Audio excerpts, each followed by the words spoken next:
Hi, Kathy. Hi, Michelle. Welcome to Lenten Reflections, and today we're talking about our God stories. And before we begin, we could tell this together. So, once upon a time, there was a man in a town and it flooded. And as the water went higher in his house, he moved up a story and then a story and finally was on the roof, waiting to be rescued.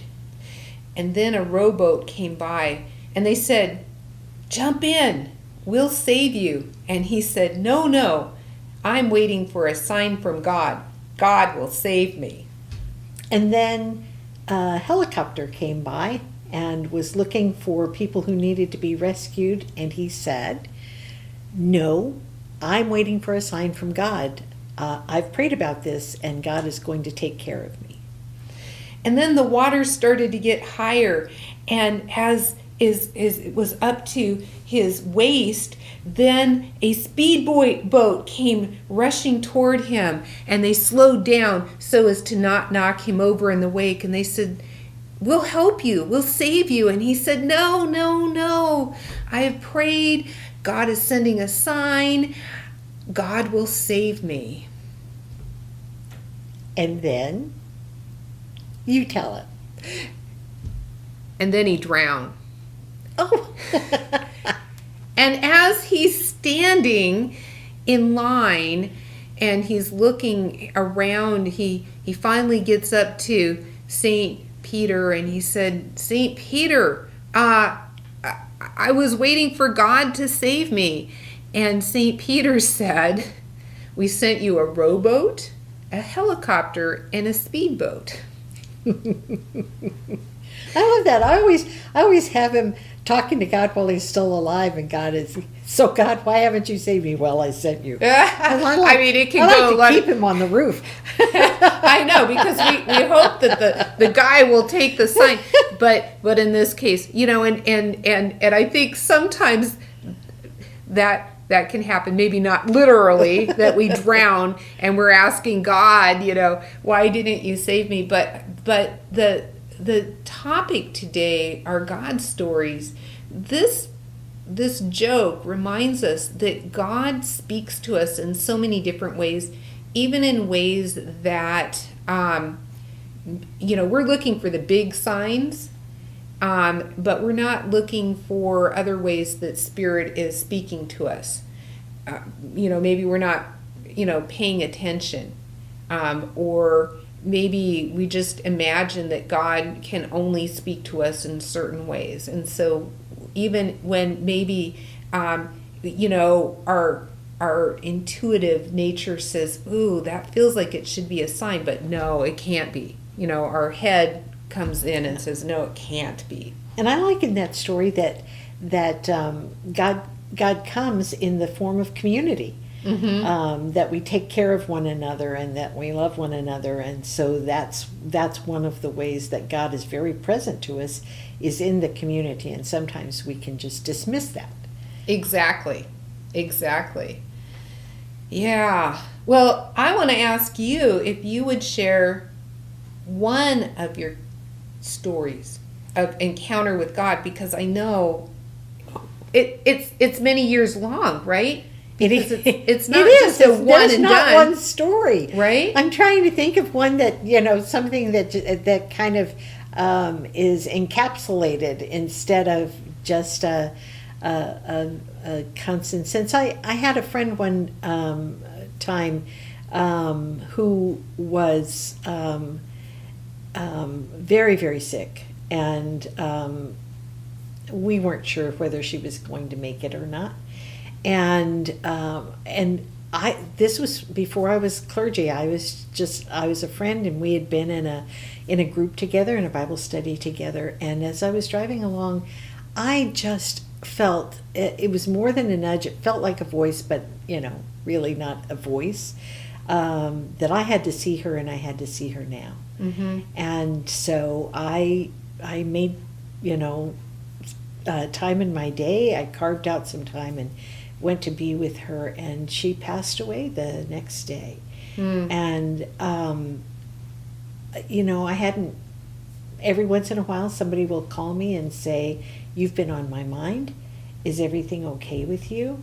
And usually it's okay, but sometimes it's been a really hard time, or something's happening and I just need somebody to talk to, and it's just a nudge, and they've paid attention to that Right. nudge. Listening. Yeah. Listening. And I think about for one of my many stories too, because our God stories begin when we're born, right? True. And continue through our life. And so one of the times for me was when we were coming into the pandemic, coming into the point before it was officially classified a pandemic, and my oldest daughter was in the UK studying, and in fact, my other daughter and I had planned at the end of March, we were going to travel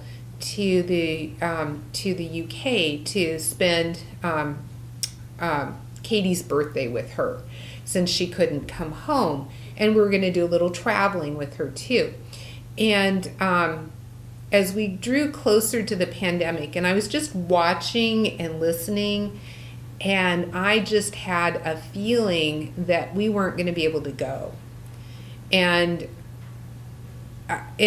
you may remember the time too. There was a lot of uncertainty, and there were some people though who had a lot of certainty who said, "Oh, that's you'll be able to go. That's you're just overreacting or whatever," because we all had different feelings at that time, and I just felt like that we weren't going to be able to go. But then I was also concerned, and Katie might get stuck. And Katie might get stuck in the UK for at least a year and a half, because the more that I started to hear and understand, I realized that that it wouldn't be just our choice, that that borders could get closed. And this is before that started happening. So as we entered into March, our tickets got canceled. I decided too that I wasn't going to cancel them, because I knew that if the airline canceled it, that I would get a full refund. If I canceled it, then I'd be on the hook for that. But so and then when we couldn't go, but my daughter said, "Well, that's fine. I'm going to travel to Scotland if you guys don't come here." And I reminded her that might not be possible, but there was just that moment where I felt like I needed to talk with my daughter, and I needed to tell her that if she could leave, she needed to leave, and I wanted her to start looking at airfares and reservations so that she could do so quickly.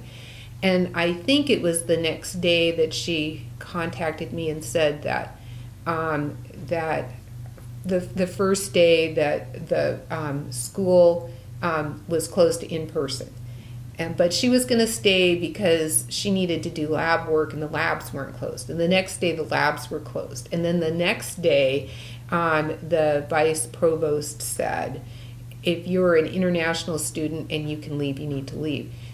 She was ready to pull the trigger on that and to make a reservation. So she made it for a week out, and she let me know, and I let that sit with me, and I felt the nudge of the Spirit again, and I told her, "You know what, I want you to make another reservation before that. I have a feeling like if you wait, it's going to be too late." And so she did, and she actually, the flight that she had scheduled originally got canceled, and the flight that she took out was one of the last flights before Wow. everything just shut down. that was an example. That wasn't something that was really obvious to me at the moment of, it wasn't like a neon sign with arrows flashing down, you should do this. But it was one of those things where I think because of, some of the spiritual practices, prayer, and also being observant and noticing God in the world and God within and God speaking to me, that I realized that when I heard spirit in that moment, that was spirit, and I needed to respond. Much like, I think, when you went to be with your friend. Mm-hmm. It wasn't something, again, I imagine, that was like a neon. No neon signs, no. But it also was, it felt pretty clear. And I think sometimes we don't act on those nudges because... I don't know. Sometimes because our head tells us not that's right. to. That's exactly right. Well, that's kind of crazy. And it's like, no. I think I'll at least reach out, and then you can see. Mm-hmm. One of the things that I think that I've mentioned with you before is that, like last Sunday, I did not, when we were talking in service about our God stories, one of the pieces of my God story would be my call into ordained ministry. But I don't like to tell that story very much. And the reason why I don't like to tell that story is not because I didn't feel the Spirit and it's not, for me, part of my story or not a good story or anything like of that nature, but because I feel like maybe other people who are not ordained might hear that story and might think, God doesn't speak to me that way because I'm not called, to be an ordained pastor, or it's not as important as how God is calling me to be in the world. We believe in the priesthood of all believers, which mm-hmm. means that every single person is invited by God into ministry of one sort or another, whether it's in the church, whether it's out in the community, in the world, and all of those stories are important and valuable to the kingdom of God. Absolutely. The writer John O'Shea says that, and he's a storyteller, a Christian storyteller, says that we are the stories that God is telling currently. Mm-hmm. Like there are all of those stories of the people in the Bible, and sometimes we think, well, that's I would never be Moses, or I'm not special like these people. Each one of us is a story that God is telling, and then he says, and in our gratitude we tell stories of God. Right. And that's that's often how we know who God is and can experience God is through our own story and through other people's stories. Yes. And one of the questions that people may have is, well, I don't know what my God story is. I don't know that the Spirit has really been speaking to me. And so, but I would say, I think the Spirit is speaking to all of us. So how do we know when the Spirit is speaking to us? How is it that we are able to, I guess, figure that out? Because right. I imagine all of our lives we can feel the Spirit nudging us, and we may even hear it through someone's voice, like right. the rowboat, the helicopter, and the speedboat, maybe in the community around us, that we're hearing God's voice, but how do we come to recognize that is the Spirit that is nudging and inviting us? Exactly. Yeah. Exactly. And I think that's going to be different for each person.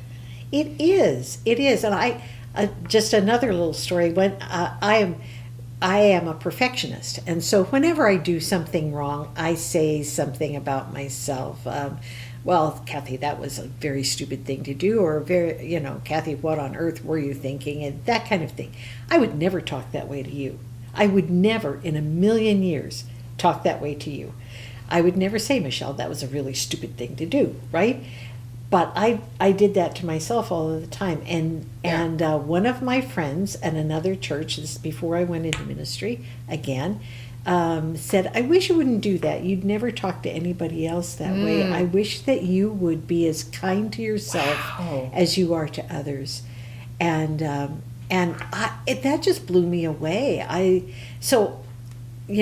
experience of the divine just from another person observing and caring enough about me to say something. I love that, because again, it's not necessarily Spirit nudging us when a friend is going to die or a loved one's going to die or there's a pandemic and you want to get your child home. But it's often these things that just really help us in the moment and maybe isn't earth-shattering. Although I think learning how to be kinder to ourselves can be earth-shattering, right? When we learn to do it. But sometimes it's just the ordinary things that we are able to notice and hear through others, or even, there's maybe a point where we can even, after hearing that from your friend, you probably hear that again, replayed, right? Mm-hmm. Yep. Yeah. I think that our God stories are so important and so powerful because they shape us and help us to love ourselves and love our neighbors. And you were just talking about having seen Les Miserables again. Yes. I'll watch it anytime it's on, Les Miserables. And because we had this conversation and we watched it after your sermon on Sunday, at the very end, one of the last lines is to know another.